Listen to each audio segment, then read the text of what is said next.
গত ভিডিওতে বলেছিলাম যে বাসায় একা একা আছি, মানে আমি আর আব্বু আছি শুধু, আর সবাই ঘুরতে গিয়েছে।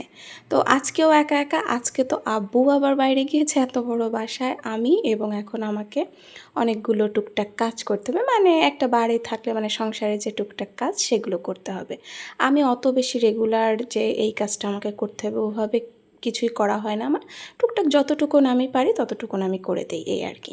তো আমি এই তো নিচে চলে আসলাম, ঘরটার ঝাড়ু দিয়ে ঘরটার গুছায় এখন আমি আমার সকালের খাবারটা রেডি করব। একবার উঠছিলাম, উঠে আব্বু কী খাবে শুনে পরে আমি আবার ঘুমাই গেছিলাম। পরে আব্বু চলে গেছে, আমি উঠে আমার খাবারটা রেডি করলাম, আর তার আগে দুটো ডিম সেদ্ধ দিয়ে দিলাম, কারণ আজকে ডিম রান্না করতে বলেছে আব্বু।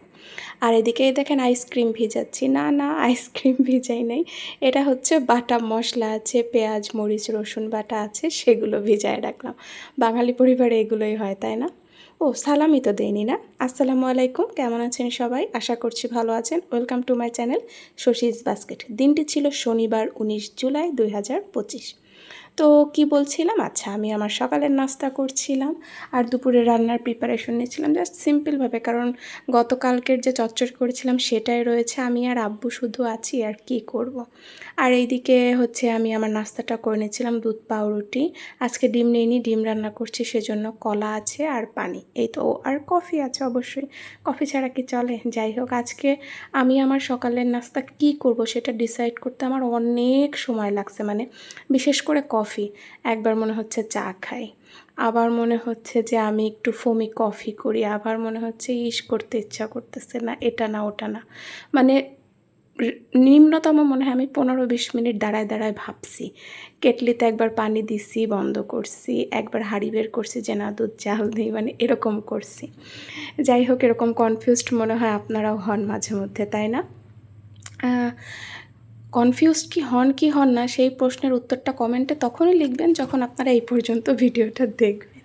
যাই হোক, আমি লাউ দিয়ে ডিম রান্না করব, ডিমটা সেদ্ধ করে আব্বুর পছন্দ এই জন্য ওইভাবে, বাট আমার পছন্দ ভেজে। তো লাউ আমি এই যে মশলা কষাই, যে আমার ওই পাশে রান্না হচ্ছে, আর আমি এইদিকে যা যা টুকটাক ময়লা হয়েছে হাঁড়ি পাতিলগুলো সেগুলো একটু ধুয়ে রাখছি।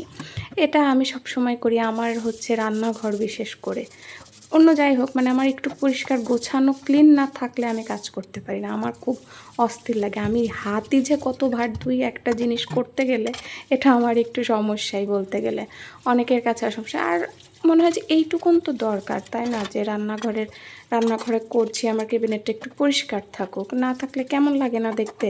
নিজে তো ইচ্ছা করে না রান্না করতে, রান্না একটা বোরিং কাজ, কিন্তু সেটাকে রান্না কেন, প্রত্যেকটা কাজে সুন্দর করে যদি গোছায় একটু করা যায় তাহলে না অপছন্দের কাজটাও সুন্দরভাবে করা, যেটা আমার মনে হয়। আপনাদের কি মত বলবেন? এই যে রান্না হয়ে গেছে, দেখতে ভালোই হয়েছে আজকে রান্না। আর ওই যে বললাম চচ্চড়ি একটু আছে, সবজি একটু আছে, 2 জন মানুষ তবুও তরকারি বেঁচে গেছে। শুধু অবশ্য চচ্চড়িটাই আছে, কারণ আমি ডিম লাউয়ের অনেকখানি খেয়ে ফেলেছি, সবজিটা অনেক। আর এই যে আমি এখন রেডি হয়ে যাচ্ছি, এত গরম, ভেজা চুলও আজকে আমি বেঁধে যাচ্ছি, মানে প্রচণ্ড গরম। আর এই যে আপুরা কারা আছেন যে ক্লিপ এইটা করেন, এই জামার সাথে একটু রেখে তারপরে চুল বাঁধতে যান, মুখে দিয়ে করেন, এটা আমি করি। এবং আমি মাঝে মধ্যে হারিয়েও ফেলি, চশমা মাথার উপর রেখে আমি চশমা খুঁজে বেড়াই, এটা আমার হয় মাঝে মধ্যেই, খুবই হয়। যাই হোক, এটা কমন ব্যাপার, তাই না? যারা চশমিশ আসেন তাদের তো এটা হয়, আমার কাকড়া বেশি হয়, চশমাও হয়েছে কয়েকবার। যাই হোক, এই তো আমি রেডি, আমি বেরিয়েও গিয়েছি, আমার বোনটাকে আমি পড়তে দিয়েছি যে লেখো।